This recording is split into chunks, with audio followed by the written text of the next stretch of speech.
The boardroom on the 42nd floor always carried the same lifeless scent of polished wood, recycled air, and quiet anxiety.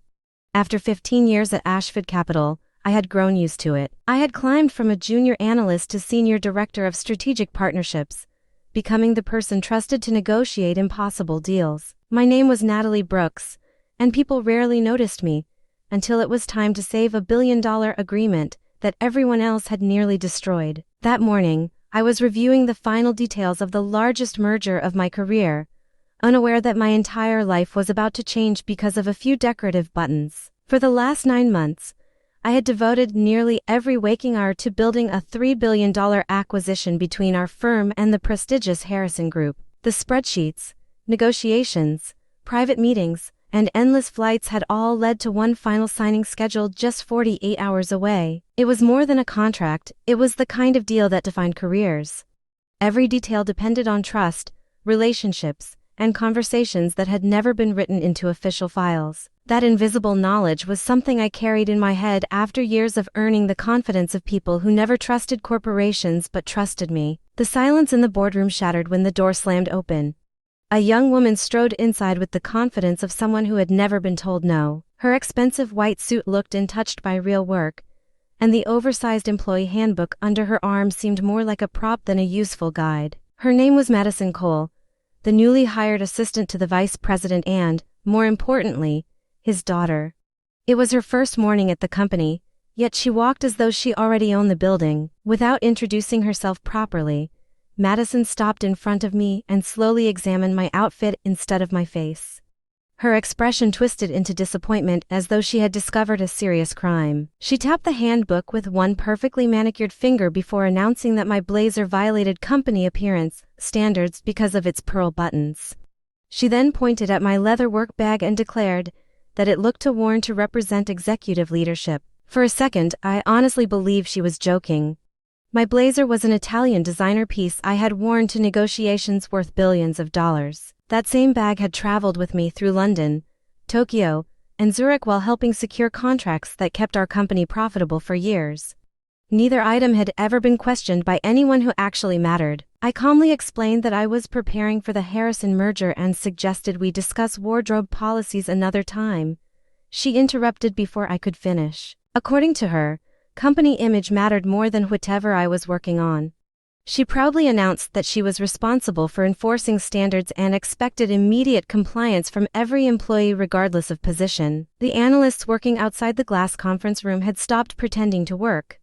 Everyone watched silently, unsure whether they were witnessing a misunderstanding or a complete disaster unfolding in real time. I could almost feel the tension spreading across the floor as people waited to see who would back down first. Madison folded her arms and ordered me to leave the office immediately, change into approved clothing, and submit a written apology to Human Resources for violating dress code.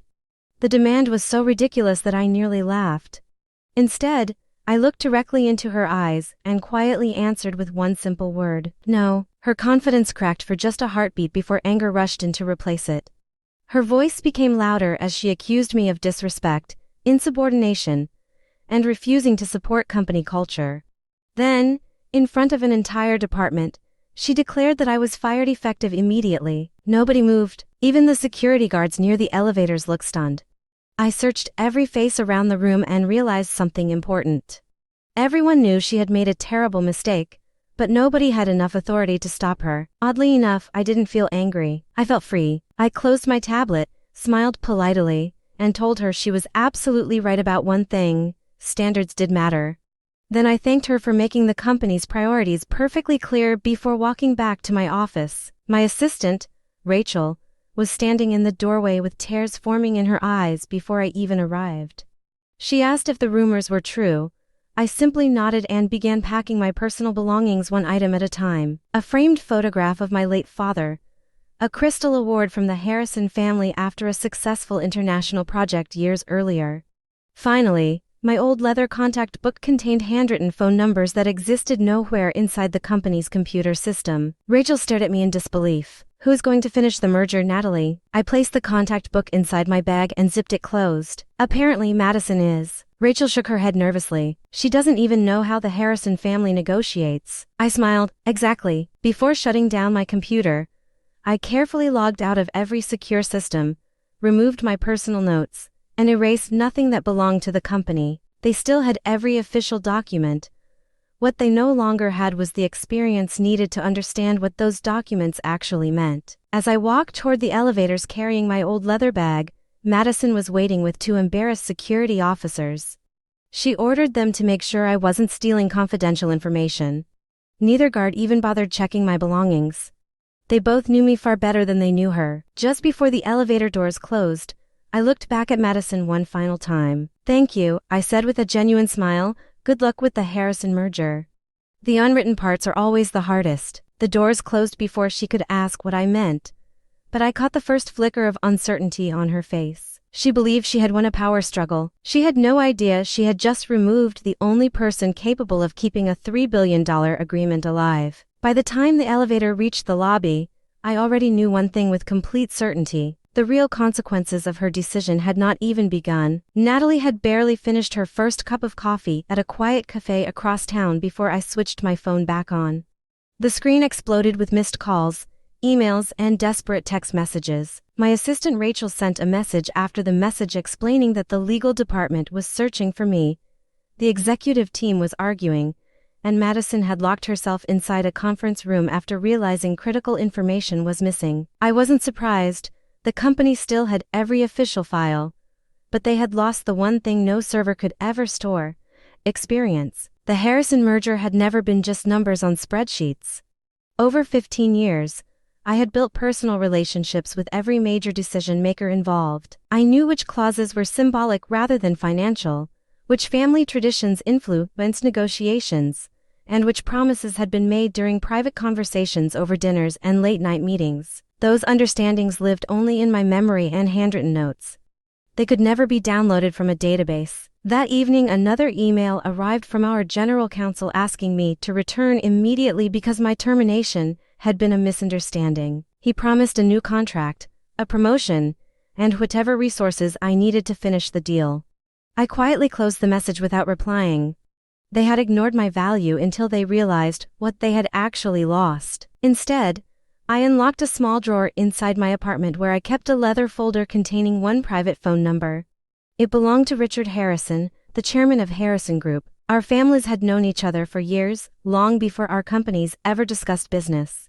Calling him would change everything, but after what had happened, I no longer owed my former employer my silence. He answered after only 2 rings. "Natalie, I thought we were speaking at the signing ceremony." "Not anymore, Richard," I replied calmly. "I was terminated this morning." The silence that followed lasted several seconds. "Terminated 2 days before closing? For violating the company dress code." His quiet laugh carried more disbelief than humor. "So they fired the only person who understood this transaction. That appears to be the situation." The next morning, Richard invited me to breakfast at one of the city's oldest hotels.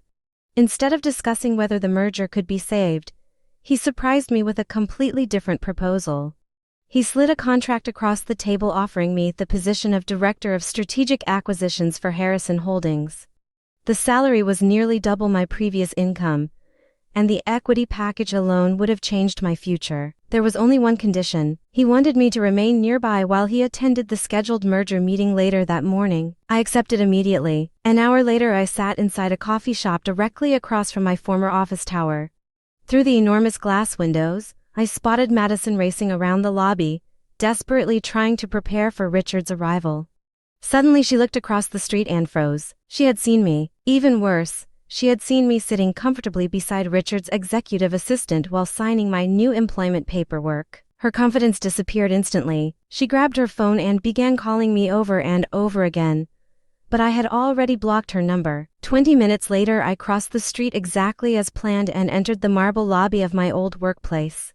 Richard stood calmly near the security gates while Madison nervously explained that I was unavailable because I had been hospitalized with exhaustion. Richard listened without interrupting. Then he removed his phone and smiled slightly. "That is interesting," he said. "Natalie just texted me that the coffee across the street was excellent." Madison slowly turned around. Our eyes met across the lobby. Her face turned completely white. The chief financial officer looked from me to her with growing disbelief. You fired Natalie? Madison finally admitted the truth, insisting she had violated company standards by refusing to follow the dress code. Richard laughed once. You dismissed the woman responsible for a $3 billion merger because of decorative buttons. Nobody answered. He calmly closed his briefcase. Then there is nobody in this building I trust to complete this agreement. The meeting is over. With that, he turned and walked toward the exit. The lobby erupted into chaos. Executives began shouting, lawyers argued, phones rang nonstop. The chief financial officer demanded to know why no one had informed the board about my termination.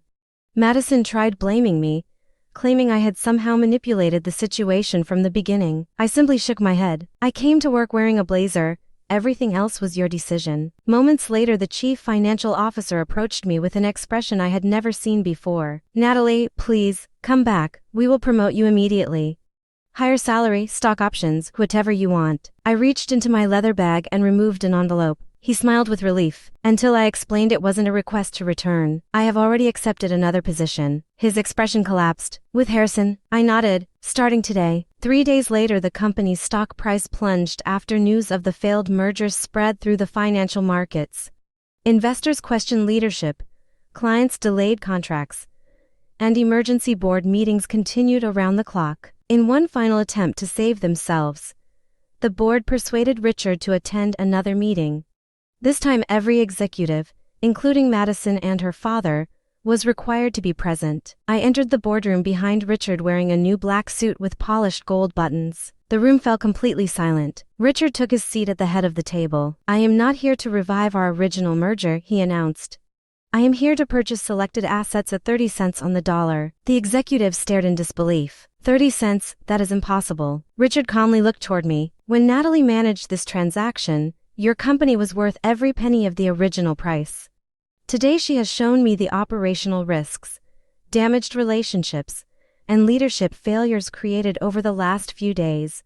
The value has changed. Madison finally spoke, her confidence completely gone. Natalie ... after everything ... how could you do this to us? I looked at her quietly. For 15 years I gave this company loyalty, expertise, and results. You judged all of that by a few buttons on my jacket. Her father offered me my old position with an even higher title. Come back, Natalie, we will fix everything. I smiled politely. No. Richard stood beside me. You have until 5 o'clock to accept my revised offer.